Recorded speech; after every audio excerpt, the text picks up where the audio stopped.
Kevin Magnussen thinks Sergio Perez should have left a car's width while going up Beau Rivage, which led to their Sunday crash in Monaco.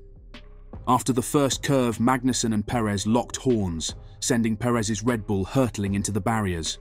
The Mexican said that the contact completely destroyed his vehicle, and he expressed his annoyance that the stewards had not looked into Magnussen's involvement in the event. But the Haas driver has a different perspective. As he was thrown into the barrier up the hill at Beau Rivage, Perez described their crash as a massive incident. One trackside photographer had to be examined at the on-site medical center before being allowed to leave. 3 drivers did retire, including Nico Hülkenberg, who was also involved in the impact after Perez swung around and collided with the Armco, but no drivers were injured. Magnussen, for his part, feels he had enough of his vehicle next to the Red Bull to be entitled to the entire width of the vehicle when it comes to racing area. From my point of view, I had a good part of my front on Perez's rear, and when he went to the wall, I got pushed to the wall and made contact with him, Magnussen told Sky F1 after the race. I trusted he was going to leave space for me since I was there.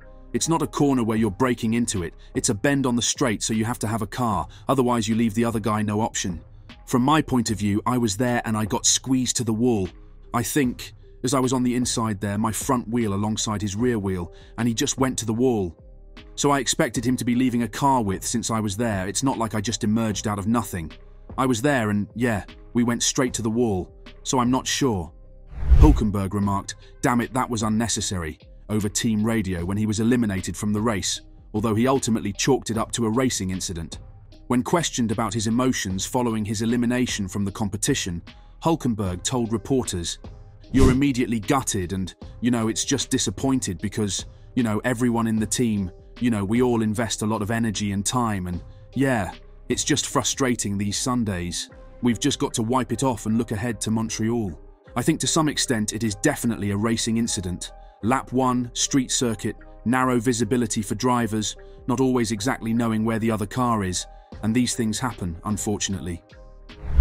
Kevin Magnussen's role in their hard first lap crash at the Monaco Grand Prix, which resulted in an early red light, caused Sergio Perez to express disbelief that he was not punished. Magnussen said he would have been very surprised if he had been fined for the impact, but he was spared punishment because the FIA stewards determined the incident to be a racing event. Magnussen was only 2 penalty points away from a 1-race ban. Perez disagreed, saying Magnussen ought to have pulled out of the move because he was at fault.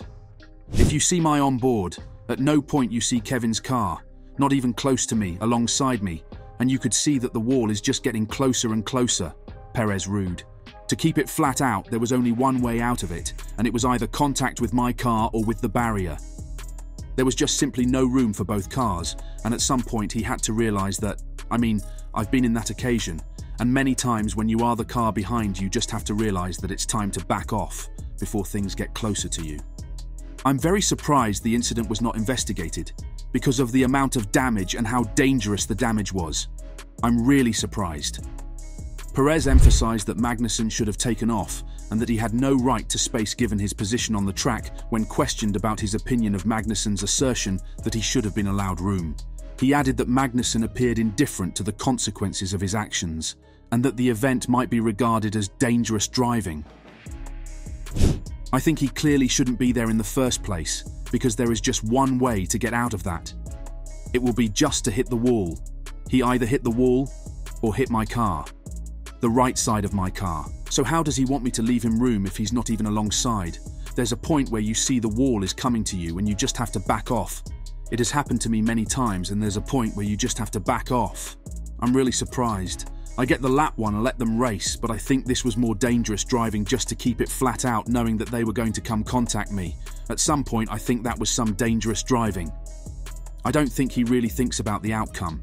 You sometimes find yourself in a position and you have to take a very quick decision to say, okay, there's only one way of it and it's going to be contact, so I better back out.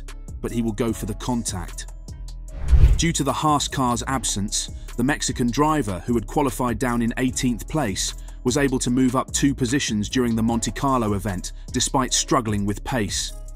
Following a difficult run to 9th place at the Emilia-Romagna Grand Prix, the inability to gain points in Monaco raised questions about whether Red Bull should search elsewhere for Max Verstappen's teammate for the upcoming season. On the other hand, reliable sources close to the team maintain that Perez is now the best candidate available to collaborate with the world champion.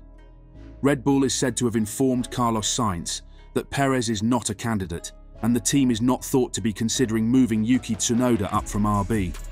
These facts suggest that Red Bull is committed to retaining Perez in the lineup. Even while he can't always keep up with Verstappen's speed, he still contributes significantly on the weekends when he can get the most out of the vehicle. He also makes sure that his teammate has a good working environment and avoids causing political problems within the group. Horner stated that helping Perez get better was the top priority after yet another challenging weekend for the Mexican in Monaco. Obviously, we need to make sure that we have got both cars up there scoring points, because we cannot dismiss the threat of Ferrari and McLaren in both championships. But Checo's first 6 races, he was very strong, qualifying on the front row and finishing second and third, and scoring very well. We just need to get back into that position of confidence and not to see a dip. I think we saw it in Singapore last year as well, Horner told the media. I think we've had another example of that. We know it's an area of the car we need to work on. It was a very static race. I mean, the top 10 was as it started. The red flag effectively killed the race because everybody was going to run to the end of the race. We have some lessons to take out of this weekend and some issues that we need to address with the car. Ferrari, McLaren, they're quick, he added. It was always going to happen that there was going to be convergence. I think McLaren made a big step. Ferrari's step was very subtle. So let's see over the next 2 or 3 races. We're now getting into the meat of the championship, so let's see. Montreal, Barcelona, Austria, Silverstone. Let's see over the next few circuits how things pan out. It's a marathon, not a sprint.